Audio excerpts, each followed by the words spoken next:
quartier bayebi chanteur nyoso doit yemba na matanga na libanda na concert jamais tu as yemba la mona vonu yemba mbala mo ba tchaka ba fait toujours na micro to yemba ba autotune za quoi fait wana parce que tant to comme na studio o ba tu faut ba tu wa bango vers ba vie maika ba vie Suzy Kaseya so ba chanteur ba yemba na studio mais ba ingénieur ba mixer ba mixer voix ba tchaka voix ba fait ba treble ba nini autotune za pareil c'est à dire que ba mutuma lo bana ba tuté ko ndera yembaki nanda kuna bango so no yemba lelo et ok na micro et za bon non parce que bah touchera toujours na table ba otila bino fait c'est que autotune les amis n'est pareil les autres monde na musique urbaine ba tu mususu ba sala carrière kaka na autotune yebuta ke kalobi Nino Chris Brown sous comme chanteur les autres yo ka toujours autotune et ça et le moro est porté il y a le guitare électrique guitare acoustique il y a le robeta na guitare sèche il y a le robeta na guitare ba tie fait oui la guitare baba rosa ba ni ba robeta donc il y a faux débat pour na bato ba yebité bato yo ba yebité parce que na studio so mutu to yeba tie la effet autotune ou pas ba tie la mutu effet mutu yeba na voix ne bimika bongo donc voilà quoi. Non, même je crois que je rebondis aussi sur ça, nous qui présentons les événements, on touche aussi nos voix. Mais bien sûr, sauf quand tu passes pas par le micro. Justement, table chelio, médium, aigu, ok, la sonorité, son, ils sont en train de toucher ta voix. Bien sûr. Pourquoi pas toucher en haut? Pour une texture dans moi, qui toque. Naye biso wa keno bata kalaka ande tam suba salate. Biso tout bana musique, ingénieur, amour avec ingénieur. Bitono ben on va technicien, nous comptons ben bon installateur, ce qui n'a. Ah bon, ça micro nous la voix. Et ça est fait. Ouais. Voilà. C'est très bien de savoir. Merci beaucoup Alban. Avec plaisir. Merci de nous avoir répondu. Le sorcier blanc. Mais Fally. Namoni quand même le mot il faut na lobela. Loba. Héritier Watanabe. Dernièrement, il y a eu dossier au Etalaki, Bambongo, Balobi, Bapesakio, et pourtant, en réalité, quand on suit les archives et tout, au Tikala Kozwape Mongote, au Tikala Pekosenga Mongote, on a vu sa réaction. Je crois que c'est un des seuls qui est sorti, qui a bien expliqué, noir sur blanc, la raison pour laquelle os hommes mérité Kozwango. En tant qu'artiste. En tant qu'artiste, ça fait plaisir. Et héritier Watanabe, déjà, merci pour la force. Donc, j'ai toujours dit, hein, pour le Congo, en tout cas, mais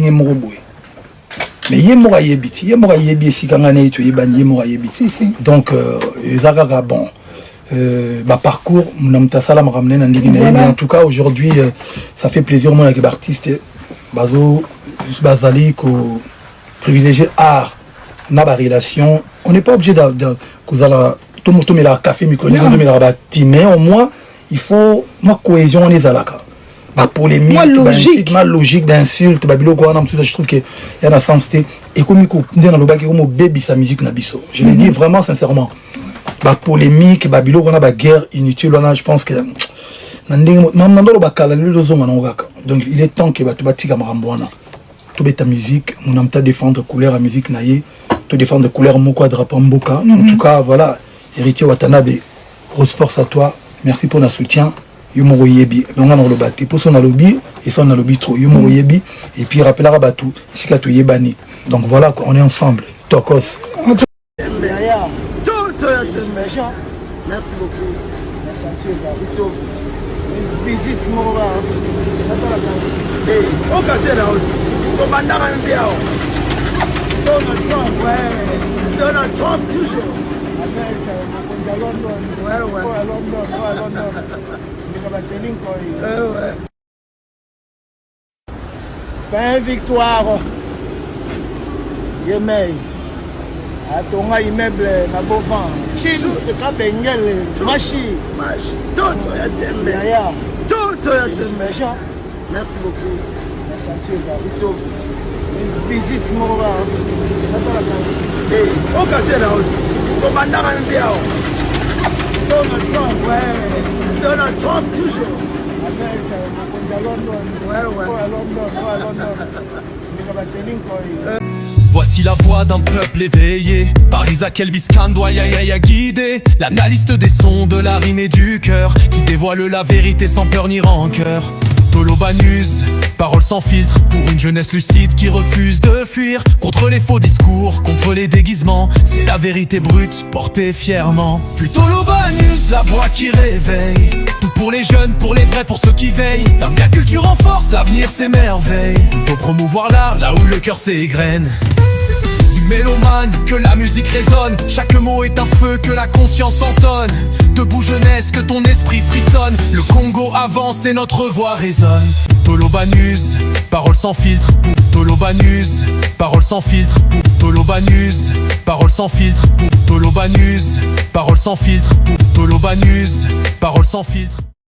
Bienvenue sur Toloba News, votre chaîne de référence, votre chaîne de préférence. Vous avez choisi Toloba News, ce n'est pas pour rien, ils ont par sentimenté.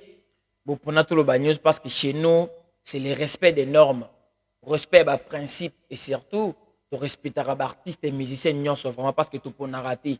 Nous, vraiment, c'est la reconnaissance des bonnes valeurs et surtout, tout indique vraiment culture nabiso de l'avant, il y a un patrimoine nabiso, il y a un héritage. Oh, vraiment, vraiment tout le monde et puis chacun est en train de propulser selon sa couleur, selon sa manière aussi, na vision na ndenge na ye. Et le ban nango Fabregas Maestro le baka la rumba et la tissu.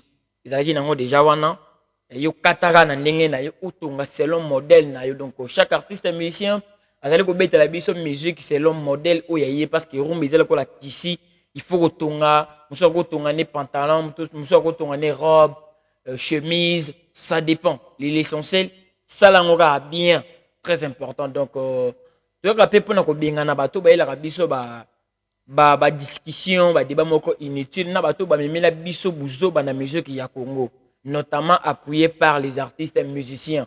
Oto ebiki artiste oyo moto certifié buzo ba moko quelque part. Donc buzo bezalaka nango déjà, mais artiste longola quelque part à laver yango a on a vitrine. Baza tellement ébélé boyebi bango très bien. Donc c'est ça d'abord. La mission, il y a Toloba News et pas Oyabino, ils attendent les cerveaux bleus. Oyabino, je sais pas, et pas un vous avez juste analyse en complexe, paroles sans filtre. Donc on le fait pour éclaircir l'opinion, pour jeter coup de torche là où ça semble flou. Comme d'habitude, l'actualité nous oblige, mais Boyebi qui n'a Toloba News, vraiment il y a ébélé. Malgré qu'au fil au milieu, le bateau bien en sous, mon gros sauté, mais tout ça, ça a ébélé, donc. Qu'au fil au milieu, a lancé message naé et si moi codé bah tu vas comprendre dans côté, on va essayer d'en parler. Où est rassemble le roi de la forêt bah que ça les montages et affiches moro boyé soit disant à Robert concert le 4 avril na Grèce. On va en parler. Héritier Watanabe à Kiti na Bovin à qui ça la moro vidéo a zoomé filmé selfie a publié naé parce que téléphone on est un téléphone héritier. Vidéo na sur bimi parce que bimi poye moko ndima ke bima. Je comprends ba filma ke à l'insulte il connaît bien et puis il a selfie moko sur téléphone na mi filmer. Tout mon vidéo match na ba réseaux sociaux o ndé kitaki na Bouvan. Fali Poupa ndenge na yela ki bino pour na wesa bino que l'artiste Fali Poupa kozala en live. Il avait annoncé à comment qui bien spécial live. Il devrait être en live. Nenga pona, nenga lakaki, nenga pe asalaki yango. Donc on a live wana. Tout le monde ba point. O ba te belé peut-être to bosanaki yango peut-être. Mais l'artiste, le coup là, il tika la guinée moi référence ya ba congolais belé. Affaire ya autotune. Affaire ya 1 million au falaki bima. Ou soit bima, ou soit nan bima te. Tu éviter héritier à défendre yango. On a vu fallu venir parler d'héritier Watanabe. Donc là, ils ont la base solide où tu peux vendre là vraiment dans émission Mukolo na lilo. Tous banana les rois de la forêt. Les rois de la forêt, il n'y a pas longtemps tout le monde affiche mori bimi, balati lamba vimbisi mapeke bimi monene boye, bateli bisoka ba drapeau ba pays. Ba combien on ba obi, ba lobi za tourner un coup KO. Ndenge yemoko alakaki biso na 2025 que 2026 a Royamabe. Tu es bien. Ngonge beti Ferregola bazaki na One Way Prod. Ngonge beti Ferre Akepa Masai, ou Azalaki, Aza ex, producteur, il y a les rois de la forêt, ou a produit qui na Arena Grand Paris, na Adidas Arena. Ferre a combiné parce qu'Azo produire Ferre Gola na Accord Arena. Donc, producteur, Aza mon amoutouté, Aza paiement na Moussala et Moutouté. Donc, pour na rabato yo, à mon qui est basé tellement bénéfique pour na cop naye. N'engé peut tout moni paye One Way Prod, bateau ba produire Ferre Gola na ING Arena, Ferre Gola na Adidas Arena, Bazaki pe na Ferre Gola na Genève, si je ne me trompe pas. Bateau on dit ba produire qui l'artiste est Ferre Gola. Pour le moment, bah comment qui n'a pas collaboration dans les rois de la forêt. Donc pour na biso to yebi que non ba coproduire yé. Donc yebi ti to mona ki ndé golf.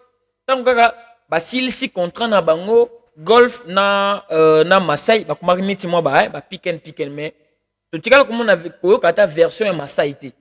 Golf nda samba ki a soni ti na ba live mati pona ko discréditer pona ko komisa Masai loko le côté Masai est producteur à Moibi escroquer ngambongo bona boye jusqu'à présent. To tikala pe comme on a suite té na ko funda na ba funda na kité.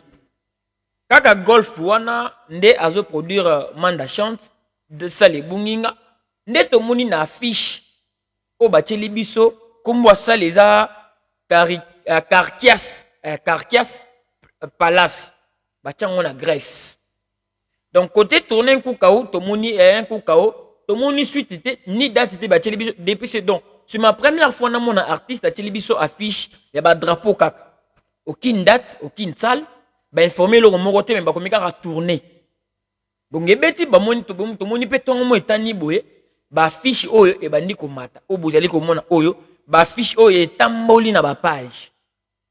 Et puis ba poni le 4 avril. C'est pour comment aujourd'hui on comprendre que les rois de la forêt à chaque fois alingara pour s'attacher à ba activité faire rigolo parce qu'il a trouvé que pour mon piner neza na mon pepa makasi a comme si faire la quoi donner ba activité faire rigolo comme ko la ba pour les pelissera ba activité puis il y a les rois de la forêt parce que on a tous vu pour Adidas Arena ils ont engouement jusqu'à la dernière minute ba fingi faire pour faire bengi we rason kulutu biso to tanga to ebi pe lingala ko benga mutu grand frère parce que kulutu wana c'est na lingala non ko benga mutu grand frère.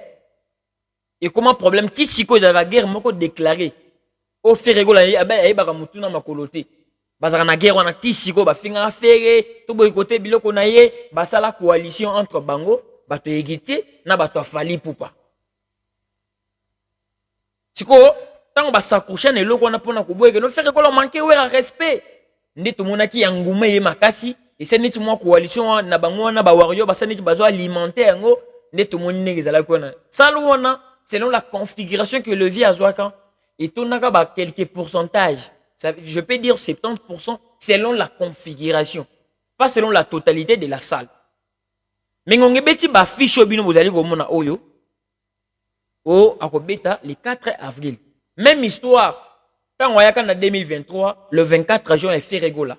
Tout le monde qui ba roga, tout le monde qui ba gezma oete, ba artiste songolo pakala, ba sanganaki, ba beta ba concert le même jour. Pour faire rigola et déranger qui était donc quelqu'un qui se sent grand, elle a toujours des pieds sur terre.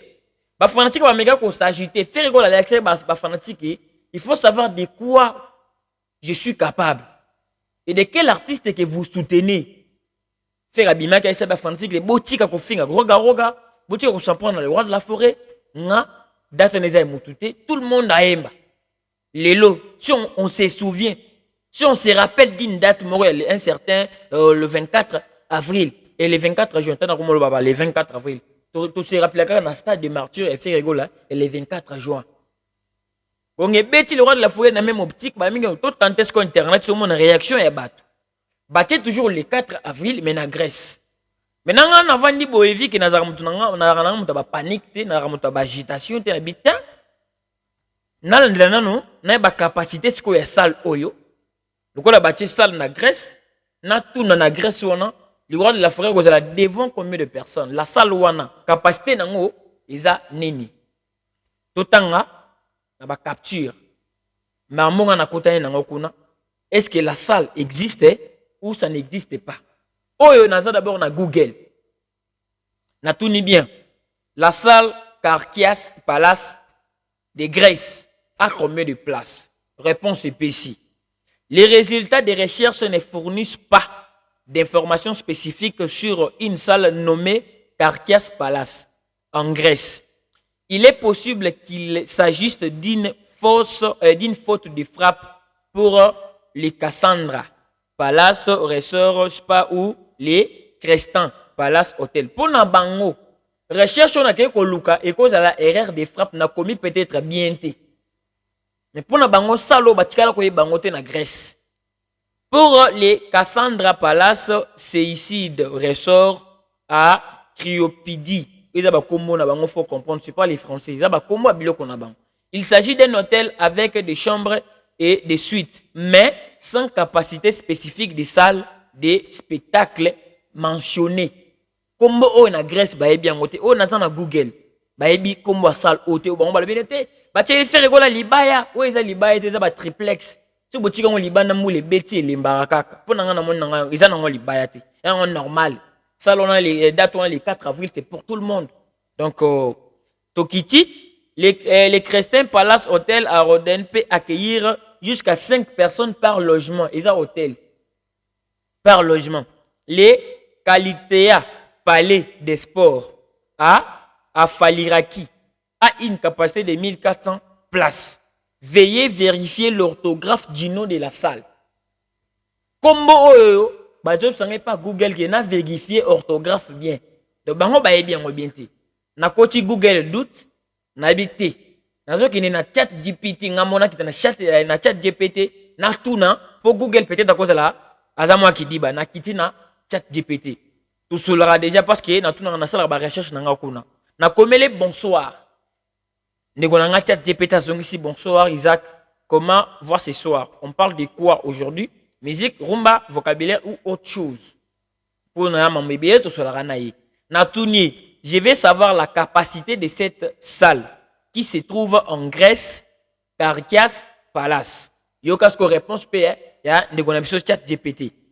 Je n'ai aucune information fiable en ligne sur un lieu appelé Carkias Palace en Grèce servant des salles ou des salles d'événements avec une capacité précise. Mes recherches ne renvoient à aucune salle connue portant exactement ce nom dans le base de données publiques ou site d'événements en Grèce, hôtel, palais de congrès ou salle sportive, ni en anglais, ni en grec. Il se peut que les noms soient mal orthographiés ou mal transcrits. Par exemple, il pourra s'agir d'un hôtel ou d'un centre d'événements dont le nom est différent. Donc, jusqu'à présent, nous avons chat GPT, Google, saloté. Pour dire que bolingi bo s'accrocher, pour toucher la date ya faire le 4 avril, pour bagolo ba le bela en actualité. Je vous avais dit ici. Naisa Gibino a que le roi de la forêt faut tout à rakaka. Parce que naturellement boye, bato bazo s'intéresser dans mon été. To bossa n'y était par du produit que noté à lemba n'était non, son temps. Époque n'est d'aileki. Soit sur l'ingo garder, proposer biso biloko moko ya normal ya bien. Ce que les alités, bato s'intéresser surtout parce que tu es nostalgique. Et nous on est père nabiso papa chéri jibin piana, à comprendre ba limite naie. Donc ce qu'on dit côté fort na côté faible na été surtout na ba limite na oté. Pour ba ndoko créer ba désert. Le vient nimi bata muse longene na fiche à lokuta. Ça lokuta eza non reconnu na Grèce. Ba ndeko nango balanda biso na Grèce. Na mona ki awa Copper Box offert à na Londres. C'est une nouvelle salle pour nous les Congolais. Toyoka ngononte. Et ils allaient déjà itungama. Tokolobate que ne itungami na 2026 ou bien en 2025 te. Ils allaient déjà. Mais pour te comprendre que cette salle existe, tout le monde va vidéo ba goloa devant cette salle. Copper Box Arena, Copper Box Arena. Et puis tant que tu na ba recherche, tu kuta na ba complication, tu kuta na ba Google te. Au tout ni mamoro va répondre directement au puis comprendre la capacité de la salle. 7500 places. Pour la Copper Box Arena. Donc le roi de la forêt, actualité vraiment quel éveil pour le moment. Un coup KO, tous les gens tourné na yo, tu souhaiter pas bonne chance na un coup KO. Mais one way pour se faire rigolo nan ba ta affiche té. Kay ba drapeau na monate. Ba annoncer directement la salle concernée. Chez le roi de la forêt va changer ba style. Bon peut-être je comprends parce que Massai Production pêche Warason ba tika ko sala libanga digital te. Chauffeur et baosala libanga digital. Donc chaque producteur tant aux à la pembeni produit ne sika, ayi ba stratégie à mettre en place pour ko benga ba fanatique na ye.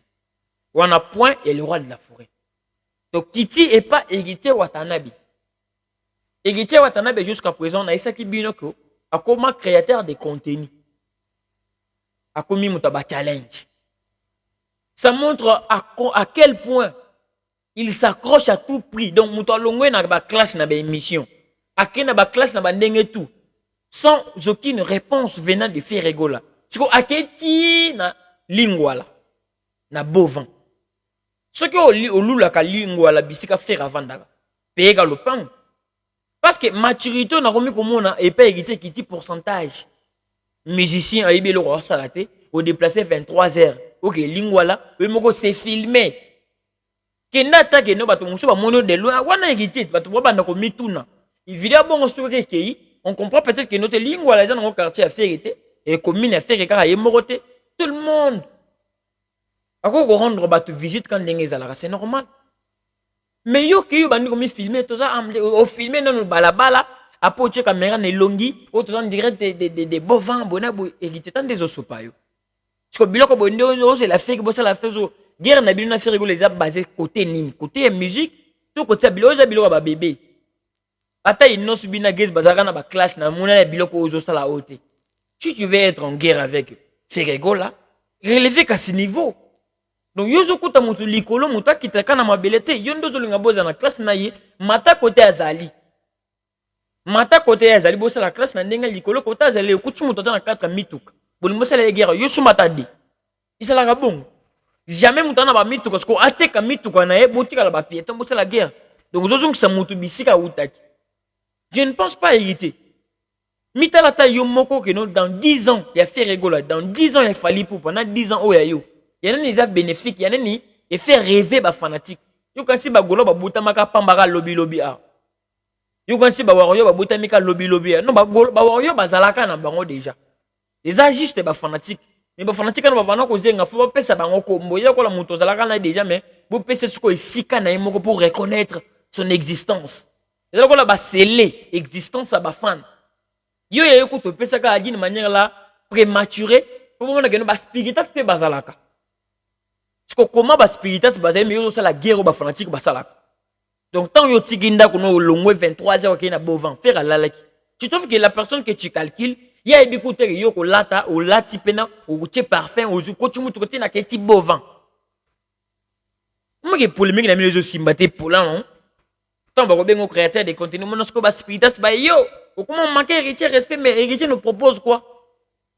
À part tout le bela bezna, est-ce que musicalement on parle de lui? On parle pas de lui.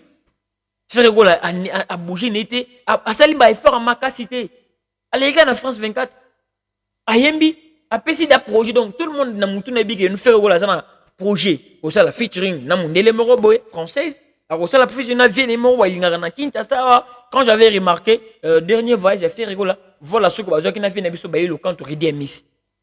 Projet né il y a code 16, je me calamité, il a renforcé la morale assez fanatique. Pour basso ma billet encore à mais ça j'ai l'équipe non. Sans pourtant piquer de gauche à droite, mériter quel sens de raisonner. Pendant que l'orchestre d'abord ils qui s'attend, il est pas Fifi Soua, orchestre Mobimba, babane qu'on répond à ba fanatique, yo n'angam donc besoin d'une mission moko impossible. Votre mission est une mission moko je ne pense pas parce que il faut peut-être que l'adversaire na présence d'esprit je suis en guerre avec quelqu'un. Je comme faire ay baraté que bundaka. On est bitu mango ndenge nini. Donc on a évité que tout ça en guerre na yo jusqu'au OK na malukolobi que na gagner Isaac. Ça pas de sens. Ata ba équipe balbaka to gagner par forfait. Les équipes ebi programme et que tout ça na match peut-être lobby bazangi vol. Peut-être les camo et comme les bango va gagner bango par forfait. Parce que yo ont gagné faire par forfait pendant que faire n'était pas au courant de votre match. Faire éviter que bobet. Éviter donc il ne pense même pas. Dans le barrage il y a une catégorie mon côté ceux qui musique ils allaient qui boxe. Ils ont un poids léger, faire un poids lourd.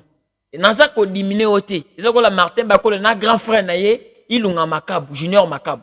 Junior Macabre c'est grand frère. Il y a Martin Bakole mais batara catégorie mon côté na boxe. Il y a bêta na poids léger, jamais mon colon morote bako bundaka na bakol. Pour bakol la bêta yi. Bakol a poids lourd. Vie na ya poids léger. Mais via bandara box kala via avant na pe box avant. Mais pour na capacité, pour na catégorie yo et longo bani na capacité na yi. Parce que tant qu'on a un poids léger, à mon avis, poids lourd, ça taille d'abord. Taille d'abord, on a poids lourd, ils auront d'abord temps. Des gens ont yuri galinga. Mais héritier, ils ont un poids lourd. Donc on va faire. Dans 10 ans, il fait le bide, tu sais qu'il y a combien d'albums. Parce que l'album est bien en 2007, l'album est bien en 2009. Donc, il y a 3 albums, sur 4 albums, dans 10 ans, naïe. Abetaka ba Olympia, abetaka da ba casino, abetaka ba biloko ebele, abeta na ba Kinshasa, abeta na Bangola, abeta de partout, na ba bandal kuna kuloba kote. Contre epai. Ba fanatique mupiku. Mais cependant yo ozo rêver ba réalisateur ba tumusu sur le réalisation a fait que na fali, ils a rêve na d'abord.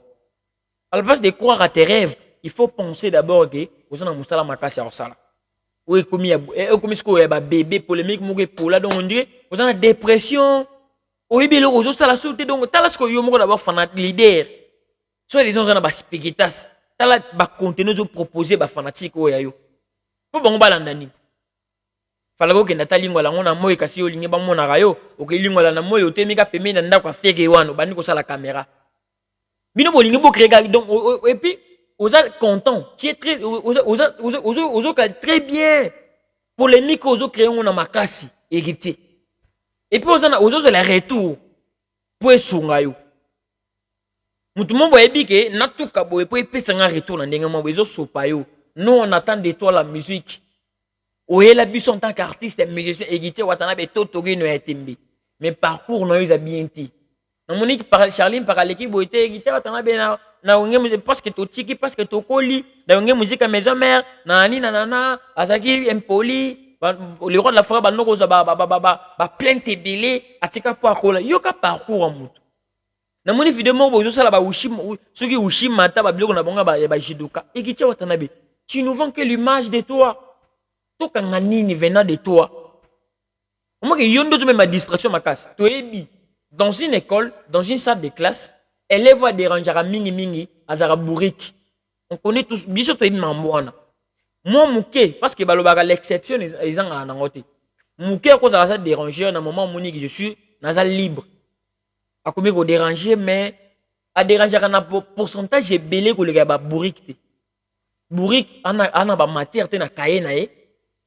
Vous comprenez? Asaka la page te bakaye mususu azaka ba etikata komaka na komo kaye de géographie na couverture na kati boy akoma eloko moko te na kati yondo zo déranger bato bazo za la concentrer tango fabrice ça za la concentrer asa biloko na oya na ba pic tango faire aza concentrer mam na oya na ba pic moko epola la musique ekotika la jamais ko bana na politique ils le kola politique eza vie moko éphémère pour les uns et pour les autres nga ba ko tanga président lelo naza na mandat wa tielingai coûte que coûte na rolongwa kaka mais la musique itika la éternelle la musique lokola ba djemba ba obénite combien de présidents ba leki obénite je beta maraka tika pouvoir éternel et musique qui ba pouvoir moko éphémère l'artiste qui ne connaît pas qu'est-ce qu'il est en train de proposer à ses propres fanatiques lobi to beta ka masolo et hérité on parle de toi uniquement na ba base pas dans tes na ba contenu non musical on ne parle pas de ça programme nous années baleke belé mon piko baké ko vendre pas fifi siwa pas que de kotake bato aféré na bato fabrigas les inconscients quand les poissons commencent à pourrir par la tête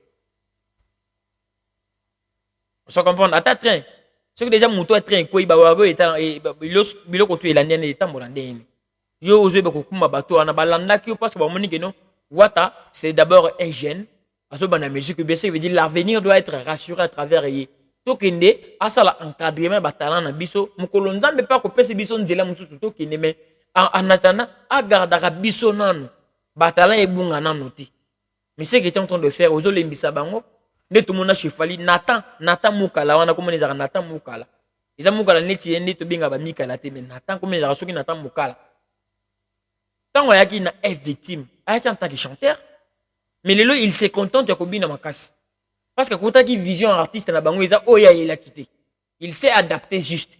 A commis ce côté gagne-pain. Et bébé bazawana, parce que côté gagne-pain, mbonge kota to gagner. Tala ba mitu. Le reste mon les plus ba isibino banan balala libanda.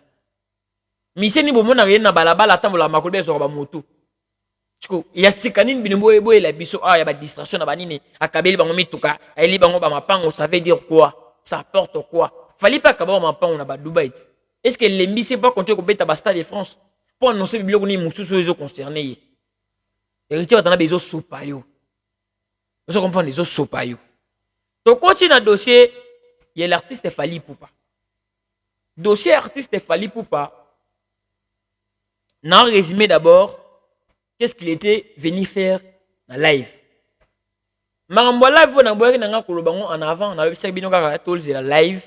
Ce qui est artiste atali à sali live, on va savoir avec ko sala ni na kata live parce que comme bien spécial live. Ngape na bana ko tatoni ko sala annonce nini, ko sala annonce album, ko sala bonabo. Ça nazaki nanga na maîtrise. Mais ici je parle avec maîtrise. Marambo na moni na kata live one. De un, ezaki live moko intentionnel. Parce qu'il fallait vendre qui naï.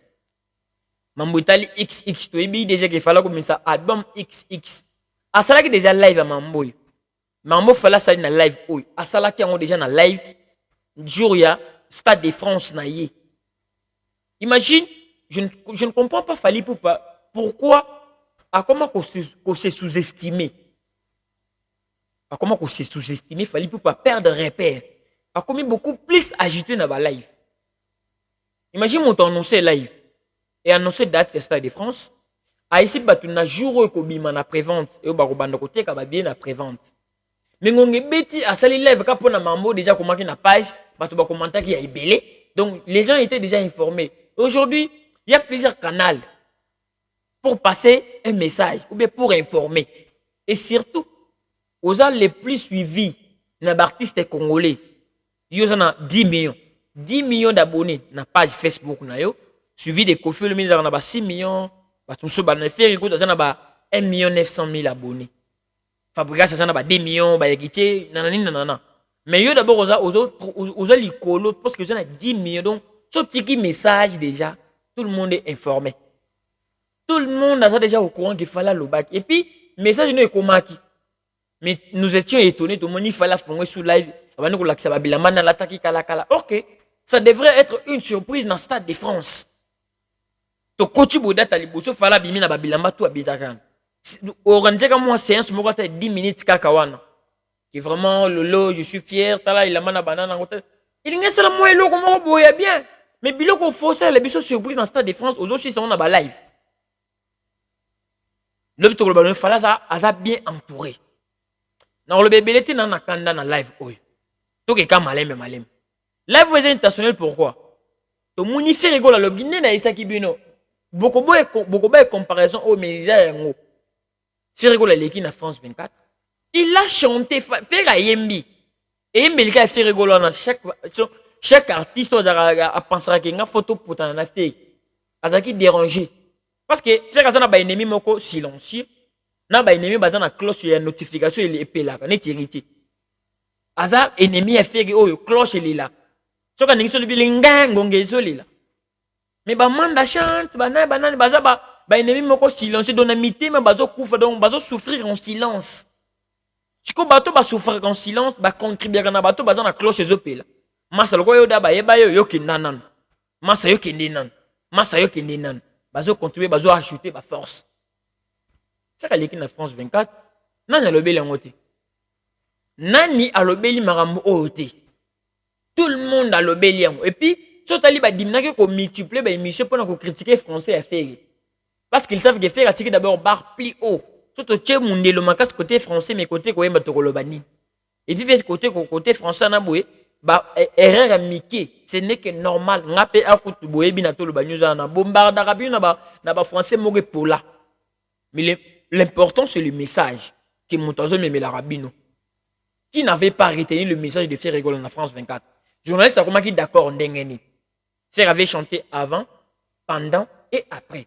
3 lives à Moussouli en France 24. Tout le monde était d'accord. Fallait vendre d'habitude. Si on a tiqué le cowboy, on parlera parce que tu analyser chaque détail. Il y a passage à faire et puis faire à loi dans qui cinéma robo soit simbilo mo we ou mais la ramakasi. Bilo ko faire le longwa show le longwa makasi c'était na terrain. Tala temps bimisa ka mort illusoire. Faire bimisa mort illusoire fallait bimisi temps. Mais bana ba ko sala banalise sur la njemo na bango mibale yana nango et sisitaki banalise belé. Ezaki ya faire non? Parce qu'il fallait on a trouvé que non rien de spécial to ebi déjà qu'ils ala nango déjà mais faire a changer nzela.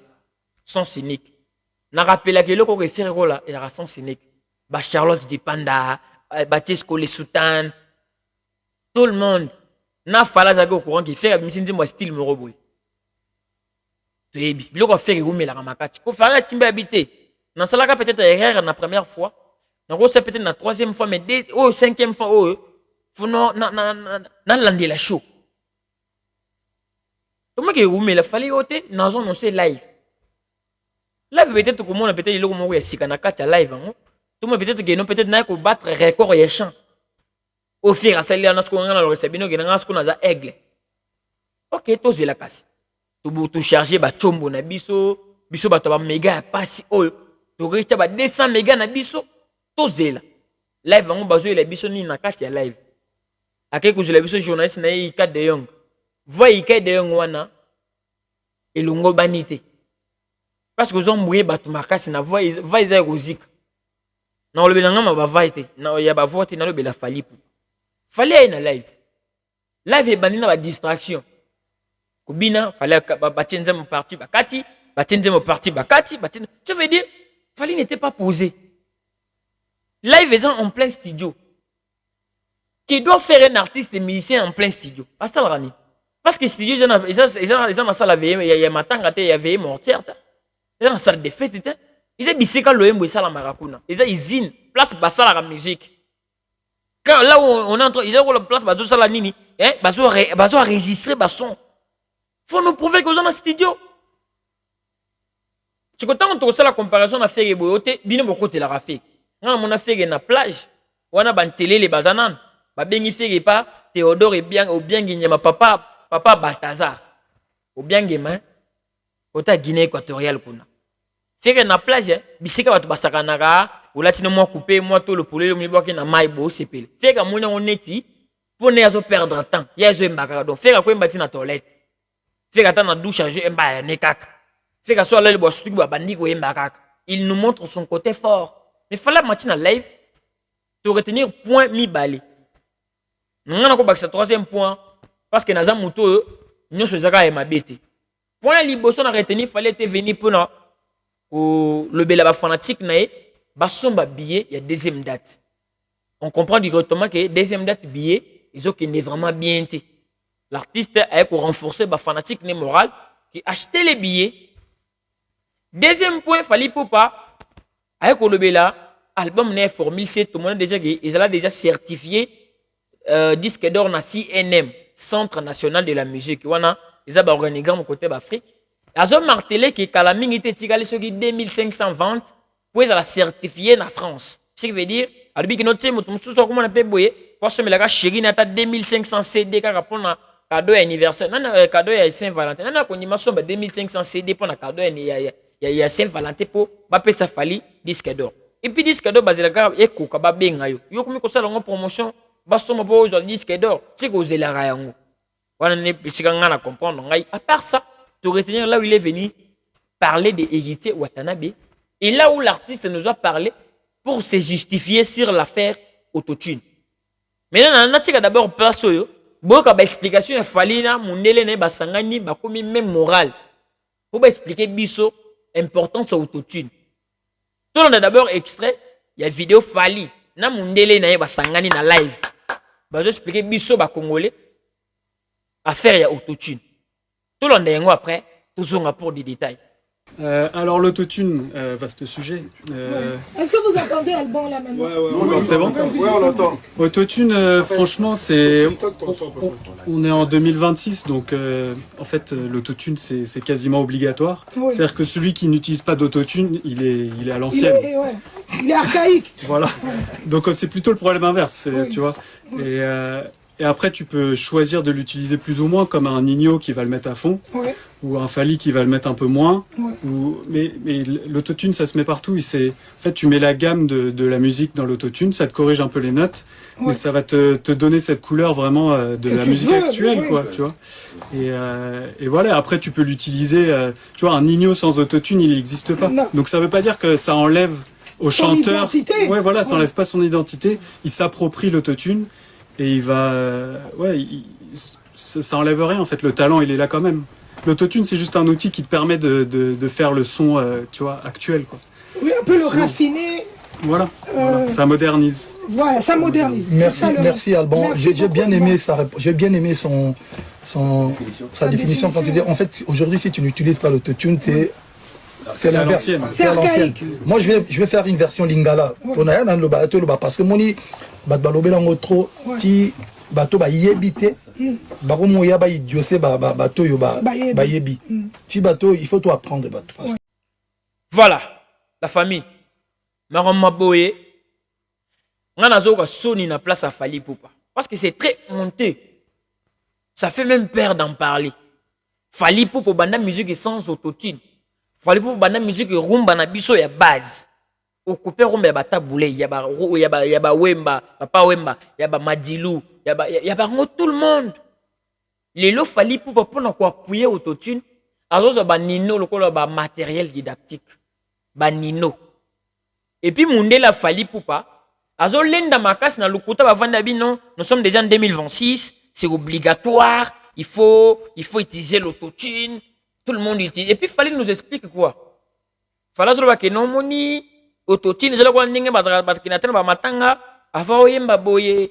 Kan ndenge ba bongisa ba allo son wana eza po ba bongisa voix na ba ndenge moko boye eza pe ndenge moko na autotune Fally Poupa. Il n'y a pas de père. Tant que les gens qui ont une émission, ils ont le collé. Ils ont le collé, non? Ou le bac, non? Les lots n'ont même pas autotune sur scène. N'engé na lobby boé, mité ba te penser ne papa ba mité na wana son ning. Si on a yeli bato ba autotune sur scène na ba séquence ndé na bibo bato mito panzani papa ezani nyango. D'après toi, tu prétendais être l'initiateur, l'innovateur, quelqu'un, et puis tu étais conscient que Batu Rolanda yo. C'est que Congolais yebil comment fonctionne. Déjà quoi la kwanga bazana kwanga o bazana ndenge basala lango. Nana mona kwanga te bachango bakalingi. Bache tomate ki no to sala kwanga na mona raté. Liboke za liboke, kwanga pe bachango pe na ba makasa. Kwanga za liboke te. Rumba na biso na ndenge betamaka. Mais yo yaka par complexe. Au beti tokos et pesi succès pour nous mener dans la li awa. Parce que tokos n'est biloko yeke ko peso goût. Ya ko sala autotune parce que kono basaka ba playback musique urbaine. Mutoko matabo moni ba musique urbaine ona nga na ko ta pesi studio boye lelo ba intelligence artificielle comment ba casse na yebi to baxi maile na intelligence artificielle so mo mo boye. Na simi na nga micro ya ko simara il suffit quand nzembo ne sala ka succès. Na simi na nga micro boye. Baf les yeux bêta qu'on a na yemi 4 donc 4 secondes baf les yeux c'est la ngamusala biloko ne baby ça Fally pour pese goût ya ko akomo ko appuyer autotune fallait venir pour défendre autotune Fally ceux qui ba rappeur lokola ba la fouine nazo boya autotune yo muto beta rumba tu t'appuies sur Nino pour nous convaincre ton dima donc les autres comme ton dimasco autotune nanko Fally na mondele nae tu ko tongo faire ko la leki na France 24 ba régla qui micro côté nini parce que micro na logiciel ya nemorte micro ndé na lobi bona na micro c'est ma voix et sa voix nanga ce qui n'a arrangé et ça pour et ça la claire boyoka voix nanga bien le micro nous sert à koyoka voix nanga il était pour boyoka iloko mususu arrêté mais fallait comment expliquer biso no tezo mona tant ba bongisa ka mono to tuna ta kala e banda ozala da kala déjà bato bazo comprendre te faut apprendre ozo apprendre biso le remonte biso ne faut apprendre yo na fait auto ko apprendre yo bon na tangela bino chat GPT à le binin l'autotune est un logiciel audio qui sert à corriger ou modifier la voix d'un chanteur à tel point abonné ko consulter ye oya yebine yangwan correctement Il fait 3 choses principales. Wana autotune, ana musala vraiment azosala mamisat. 1. Corriger la justesse. Quand un chanteur chante un peu faux, l'autotune remet la voix sur la bonne note. Wana musala liboso. Et puis tant l'heure d'abord tu déjà en première position, il y a on est d'abord base. Point liboso wana na bande. Corriger la justesse. Quand un chanteur chante un peu faux, l'autotune remet la voix sur la bonne note. Deuxième point, créer un effet vocal. Utilisé volontairement, il donne une voix robotisée, métallique, très reconnue dans le rap, la pop et l'afro. Après ça, voix est un robot. Depuis quand rumba na biso ba voix est un robot. Depuis tu es bara madilou. Ba no emba ndengeni. Lombo, papa wemba kutu. A telemela fali. Ki musique ne isa ba machine ebele. Na e bien ngote. Troisième musala. Uniformiser la voix en studio. Pour que la voix soit propre, stable et professionnelle. Important. L'autotune ne crée pas les talents. Un bon chanteur l'utilise légèrement. Oh, ils ont chat GPT. Un bon chanteur l'utilise légèrement. Un chanteur faible peut s'y cacher, mais ça s'entend souvent en live. Si tu as un chanteur moins peut s'y cacher, mais il y a un live. Moi, je fallait avant lier na mutuna na ika de yon. Voilà pas que noter, mutano ça l'autotune en 2026 c'était Isa qui kala. Aza archaïque. Wana écoute na mito ben inconscient biso ndete biso to lava daba cerveau na biso. Tu crois que donc tu es venu défendre l'autotune na live na yo donc au salagi live uniquement pour au moni trop parler, au moni ko samba na ba propos note. Hier tu banda ko loba yango po et comme guide. Les loko mi ko samba na ba propos. Ça l'un des samba. Et ça leçon pour na ba artiste belé. Bo contrôlera ba propos na bien na ba émission. Au solo ba nini. Ndemo ba bloko mo ba yekiti, ndé bloko kangara bango. Le bel local qui boy, le biko na ko ba boy. Siko congolais pas bossa na raté. Et surtout dans le monde, il y a un monde numérique. Tu as des difficultés. Il suffit que tu aies un archive. Tu as un archive. Tu as un archiviste qui ne connaît pas ça. Pour nous doser. Tu as un archive. Tu as un archive. Tu as un archive. Je ne suis pas contre. D'après toi, quand tu as un archive, Jean Koubal a manqué de respect. Ok. Parce que tu as un Jean Koubal a manqué de respect pour voir que tout le monde a bête à rumba. Là, on a pas la même question.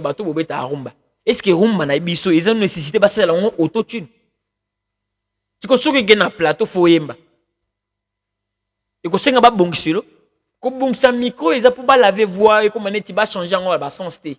Ils ont pour corriger fausse note té. Micro et bongissa fausse note té.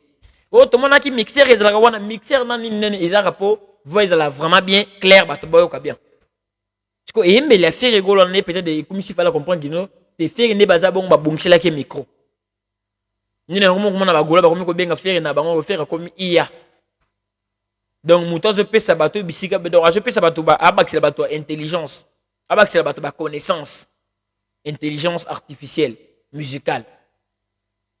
Et mais les faire qui n'est pas nana kondi ma faire ça la autotune parce que mon tozemba imaginez tu koemba yemi na micro donc micro coûte za kiti tu ko bozo fo e faire o ya yembi batemi na mère na biso na journaliste ti pousser journaliste a yemba fait pas marabout faire yembi sans micro c'est un sassou ko na oyo vient na biso mbetenga telemi bona me azo menzi mona kiti alibaya. Ils ont quitté Libaya, non? Dis-moi, on a quitté Libaya. Il y a 2 minutes sans autotune, voix naturelle. Et mon arôme, les gens ne comprennent pas que c'est que la sapouille comme mingi côté chant. Et puis il connaît de quoi il est capable. Et belé, bah comment on a accessoire. Il y a mon toit qui te côté au bac ça va make-up. Ou tu vas atteindre, banini basuki. Au moins bah te belé bah bon maman na ba perruque ou azana ba mabandi ah on so ba maman ibelé. Je comprends qu'il fallait que maman moi na mabandi na sugi naturel te. Elle nga ba perruque mingi. Biloko moko ya ba ozo créer le wasika. Zola naturel. Ce qu'on fait azalo la chérie mo boye. Ataka make-up te. Ataka fond de teint. À part que le logo te longa fait ataka pe filtre te. Ndé pas que ça analyse sans complexe, parole sans filtre. Faire répéter c'est la musique sans filtre. Ce qu'il fallait attirer la rapidité filtre qui est autotune. Donc quoi ça n'engeni? Oye ko défendre ce que tu côté la monnaie. Biso to côté to bana ko bana ba réserve qui o ba no par erreur. O vana no kime. Jusqu'au ozongeli loko yo lo baka kala wana ozongeli pona ko défendre ngo et puis ozo imposer biso to la logique na yo. Pendant que ba mindele ba vanda bona ba plateau ba pe non le ah on attend non mais ba mindele ba vanda pe boy ba bin no l'autotune sert à corriger des fausses notes. Et surtout quelqu'un qui n'arrive même pas bien à chanter. Yo ke ko lokota mundele no suke mo nyi biloko na ba mindele fali pou. O moni biloko no ba mindele oyo, o ko tshebisa na ba complexe makasi. Lelo ba komi ko ba no give ça bet un concert uniquement pour na ba mindele. Mais kala ezaki ke ba concert a fali o mona ka ba mindele. Si on a vendu les bino na ba archive. Na ko lokota ta 2 personnes na ba propos oyo. Na ngamba fali pou. Na ko lokota 2 ata 3. Tala concert a fali mindele na mindele bino kaka. Lelo tango tsko mindele na concert a Gims et comme geza communauté a Gims. Kaka ma mundele oyo na INJ Arena. Ou la tchake nini ou simbiseke plaque mundele a peso plaque poto ndenge o salaka sold out. Fallait tika complexe. Vous êtes grand artiste. Ou emba danger na Congo oyo. Selon Kavoa non parce que Kofi ne peut pas recruter un faux chanteur. Kofi c'est un génie. Yonde au mibe bisa na ba négligence na ba ki trop sûr. Musala nyo se bongaka na travaux kaka. Fertilité d'un bon chanteur zaka travaux na répétition. Jusque peut-être na ba niveau on a comme si au commun que vous pensez aussi à la carrière à Moulaï, exigence zalaka na ba répétition minimum. Parce que comment quelque part, malgré aussi ça le moment tu au bando ko zongela mais tu n'arrives pas là au banda ko koma. Parce que surtout ba concert a fali à Kal. Tout ça peut-être à partir de 2010. Fala banda ko est normal. Tout ça dans concert a fali à Zénith à 2010. Fala embaki bande moi du début à la fin du début donc bande bozo si là. Parce que au changer comme il fallait ndengenen, comme ko emela banane. Pour banda ko emela biso refrain au tchango comme 1 heure de temps comme intégralité. Ozo emela mo banane. Biso ka 4 biso ba kongolo bato papa mba sala ba capella. Papa mba vandi bo guitare te drum te vandi ba sumika micro sala capella. Qui est capable de faire ce que papa mba faisait na capella? Tout le monde peut-être qu'à faire rigole. Moutouko na kumumanda chante. Dis mouta mba pena si manze mona kala ibwin. Le vieux n'arrive pas. Ba disait Lacoste. Mouta ba no mba danger disait Lacoste, no mba grave. Mais le vieux a rien parce que bosser négligeant. Parce que jalousie na bozo kitsan na nzoto bato bazo continuer ko bosser. Oye ko défendre autotune na live fallait sopio. Oui sopio ko défendre au vandi peut expliquer biso autotune fallait. Donc quand au mona que non ndenge yaki ko lobela yango to vanda kimia to gena ko luka yango te. Parce que to le kaka yo oye ko beta masolo autotune to ke no to le ka yo ko expliquer biso non. O sa professeur te. Ata professeur pe ko pese biso ba matière da to yeba. Neti ma moitelle autotune fallait quoi prendre ma moitelle autotune na yemba raté mais autotune selon la définition. Ba boy bloko le bion yo na mundele na o. C'est pas bien.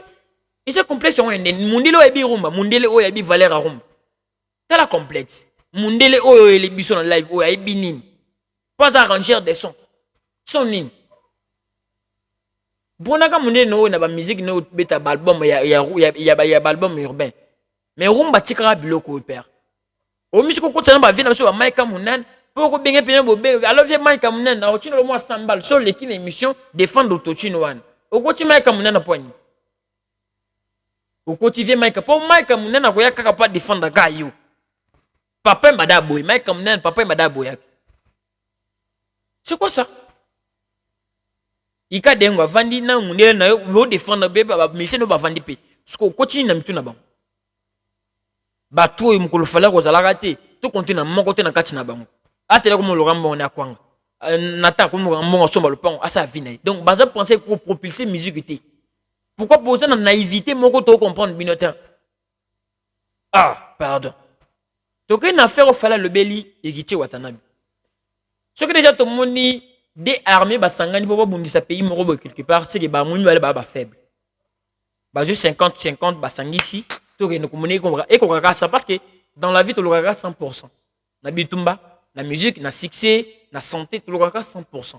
Donc, ce qui dit, ça veut dire 50-50. Ou bien, vous avez 25. Il y a 50, c'est comme 75. La guerre numérique est déclarée entre Héritier Fali pour pas faire rigola. Ce qu'on fait rigola, à ça, pour moi, il a fallu que ça, il le fait parce qu'il est appelé à le faire. Parce que bino bozaka ba réaction et bateau. Guerre n'a bien de silicon, fallait pour beaucoup couper ça dans ba éloge na hérité. Guerre n'a bien de silicon parce que vous étiez en guerre. Bozaki na ba clash parce que hérité a coutu ba clash na bino na faire. Pourquoi on dit maro kotika na mona frère gola leka na frère radio à l'occasion ya festigo là. Il a parlé de Fally Ipupa. Et puis na mona na tia ko na ba émission no te ba otu no mambitali fiki. Mutabana ko oser ko sala biloko na zaki Marius Munga. Tant azaki na mo naître. Na ba joka et moi na ba nanyo Marc Tabou na ba vient na biso Zak. Tant bazalaki ki anazana no Zak là, je ne compte pas sur Fally. Wana ba na ko ba venir na bino ninge za ndeni nti. Anabi mwana za Zak. Dans la Zak la kalata no so ko sala feke ba interview. Yo feke zo micro. Le Zak la kene ça ka se feke yo zo micro. Tout monde na okasi. Bana ko limiter ba vie ba tout. Parce que Zak le wana na bakala bana ko tenter nan mais depuis la nuit du temps faire peut passer ba tout ni fait des questions sur Fally le facilement mais Fally non. Comment tu as accepté de déposer les armes yon a hérité mais n'a fait hérité. On comprend aujourd'hui que fait dérange. Tu n'arrives même pas à déposer ba arme te bi na ko déposer neni. Parce que quand tu déposer nga pe na ko dai peut-être. J'existe peut-être na ba béki polémique. Parce qu'imaginez tu le ko créer il y a live oyo. Marombuto le bio na live et puis na live page 10 millions de personnes, 10 millions d'abonnés, 10 millions. On se attend qu'il ne faut dans faut Olex peut-être ou on a bateau peut-être non abonnés. Mais dans live 8000 personnes, 8000 personnes en live à Facebook, 41 000 personnes dans TikTok, ou on a 6 millions d'abonnés dans TikTok, 41 000. 41 000 ce que basé là bon on a ni des spéciales cause là. Ils allaient qui dit 20 000 abonnés, 20 000 personnes en direct.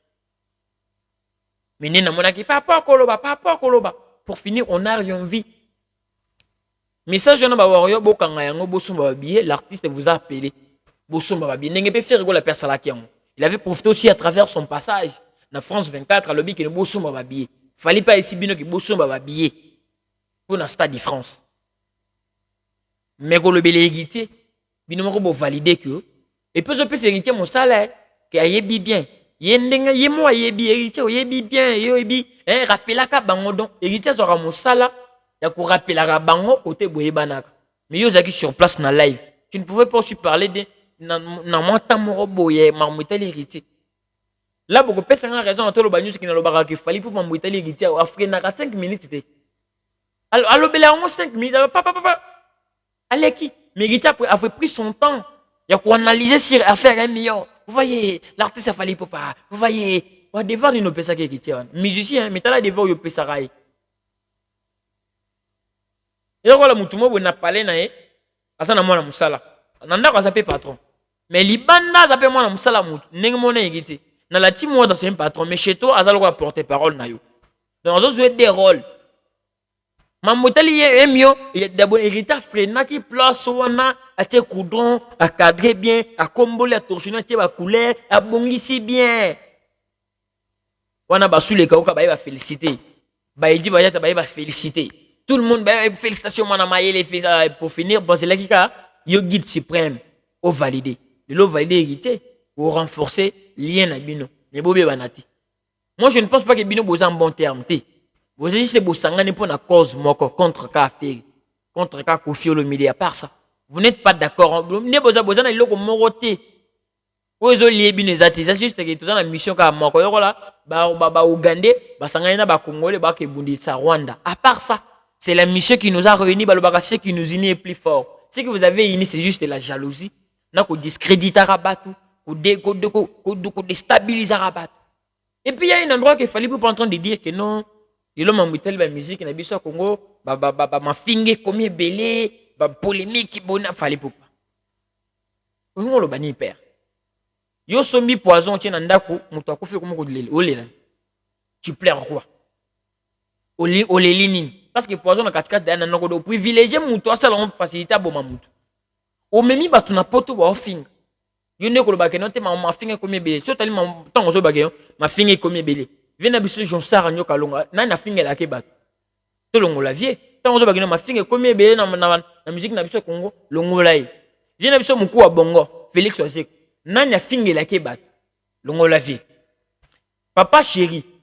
Nanya finge la papa chéri bat.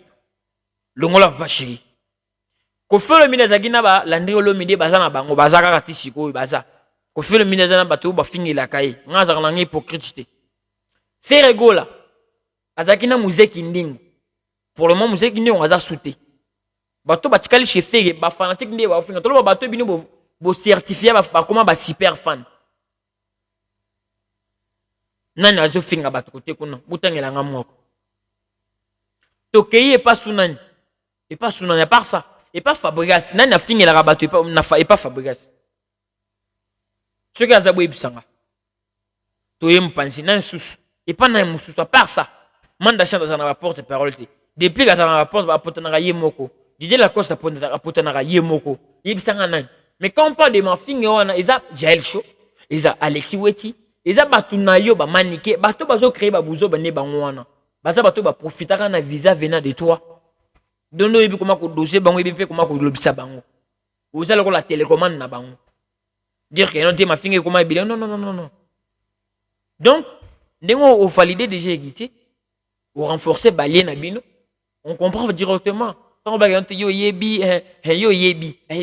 grosse force à celle ni nenga kendaki bovin grosse force ne le baki na kanga mission moko en otage grosse force on est basé sur quoi celle ni vous êtes des hypocrites ou baspikitas mot fallait yo baspikitas ah bon ou bi baspikitas tani bozo pesa na donc bozo sala semblant mais boyebi man bo sala bozo distraire biso bozo encourager kaka bozo mam na bino aujourd'hui je comprends Fere bantembo yimba ngana ko nazo cause la vérité nazo nalobe la vérité faire amande mon qui vivant verra tala mambutu faire vivant bazo elongi nanga basala soki bakosa soki ya drago boba bebisa vie nanga ilenza bapambola ngai to chomo panzi zembo Fere ya basanga na bayebeli donc bosangani lelo vraiment fali bondimi bena bo sala paix bo bundisa ce qu'on fait encore ce que le roi de la foi directement automatiquement on a sankara lobby pour finir vérité en escalier en tout cas non a commis vraiment la souka espérons que on a lobby le roi de la forêt date à Lukuta et à Mankiona date on a salon on a bien on a Greste dans le le roi de la forêt nani Koffi Olomide ngana busana vina biso ya Bogar vina biso ya Bogar tiki message moko lobby dans peu de temps dans peu de jours dans peu de mois il va atteindre l'âge de maturité 70 ans Koffi Olomide botama le 13 juillet et ngapi na botama le 13 juillet sans aucune intention ils ont intention mabite ngapi na botama le 13 juillet maintenant le via lobby akobanda kota la musique na lisu mususu albi jusqu'au fin de la semaine à la fin de la semaine ils vont annoncer une très grande bonne nouvelle je ne sais pas et puis la manière dont le via lobby ils ont la retraite parce que non je vous aime j'ai vécu pour vous je suis ici grâce à vous je vous aime je sais que mon travail même moi aussi j'aime mon travail mais attendez, soyez prêts pour encaisser la grande bonne nouvelle. Je ne sais pas. Via annoncé date à mon aîné, via annoncé retraite, via annoncé néné. Jusqu'à présent, on ne comprend pas. Donc, ce qui est sûr, restez branchés dans tout le News. Vous étiez servis. Et pas Isaac Kandé, le cerveau bleu. On a pu se rien vraiment. Il y a belé. Vous comprenez que tout vraiment il y a belé. Tout le monde va après parce que va se servir na yango. Ce que sur l'artiste, il fallait pour qu'on ait tellement déçu de ta part. Comment on est défendre autotune en tant que rumbiste. Oza héritage ya papa Wemba. Ozo ba Nino, o Nino Kutu. Et puis bon ba bien, Nino sans autotune il est mort. Mundele no analo ba bien. Nino sans autotune il est mort. Mais bozo peut en poani. Oui ozo ba Nino, o ba Chris Brown, ba nani, ba Chris Brown, qu'est-ce que Chris Brown a bi passe à rumba. Il ko suki singa mutema. Na sepe na ngana ngota. Non, on attend kotika ngote. Dans le béli yango, tout le béli n'inga pesi héritier coup de force na bango maram na bango tel 1 million de dollars. Il fallait que man affaire nini ba pesi et puis n'inga sengi ba fanatique bo somba ba CD tikala ko poste disque d'or pour na ba bo somba ba billet pour la deuxième date. Alors bébé que non ce que na date a mi balete au raté, ce qui na date à mon côté au raté veut dire c'est la manière dont l'artiste a le bara pour na renforcer moral ba fanatique na bo somba ba billet Ça va vous faire tellement du bien. Donc, à part ça, restez branchés sur Toloba News. Topesi ba remerciement na bato bo pesa biso force au boulot na biso. Grand merci à Fistet Disanga, papa na Prince Disanga depuis London City, à Jack Bini Marcel, le consolateur depuis Texas. Clin d'œil à mon petit champion Noam Kande que j'aime tant. Gloria Kibambe la Gauloise, topesi au mouti psikape aux amis. À ma mère Christine Tiboula, donc Nzamba Batela Rayo, Nzamba Zala Ranayo. Mariam Pispiringa Swana Gauloise métisse et ville de la Kinshasa. Bon séjour depuis London en Magili Congolo. Alvaro Diogo depuis quelque part. Patoche depuis France. Herbis Papa Malongi, wana le patron et le conseil. Topé Bambote Herbis Papa Malongi. Bambote wana donc Molobeli. Mon père va conseil, il y a eu un wana. Henri Gallo depuis Brazzaville. À mon vieux Hervé Makuta, topé Bambote grand frère. Pierrot Woutou. Aux amis, les grands Big Z Mouteba, les géants des longues jambes, Gloria Kibambe, dérangement et bandit. Tout le monde au Lingarabiso, restez branchés dans Toloba News. Quant à moi, je vous dis au revoir, portez-vous bien. Bye bye. Toloba News. Toloba News, likez, s'abonner, partagez et activez la sonnette de notification. Toloba News.